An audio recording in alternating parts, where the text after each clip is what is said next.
آپ کو ٹھیک، تو لائیو ہی پتہ. مجھے نہیں پتہ چلتا. چیز یہ ہے کہ بسم اللہ یا لطیف اور ورد مبین سے دنیا میں کہیں بھی دکھا دو کہ کسی کو کیا کہتے ہیں اس کو پریگننسی کا مسئلہ ہو اور اولاد ہو جائے. قرآن اس قید سے آزاد ہے. میں ایک بات بتا دوں کہ ہم باندھ نہیں سکتا، کوئی بھی نہیں باندھ سکتا.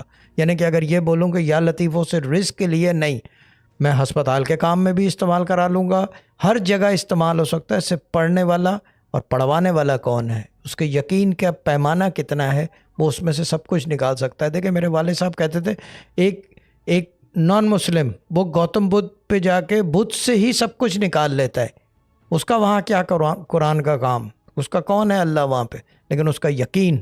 One thing in common in every religion, بھلے کوئی بھی religion who, that is the belief that comes from in side. وہ بلیف کامن ہے، یعنی کہ you believe in some thing, the power is of the belief. And کرنے والی ذات وہ اللہ تعالیٰ کی ہے یا وہ جس میں بلیو کر رہا ہے اور ہوتا ہے کام، یہ چیز ہے.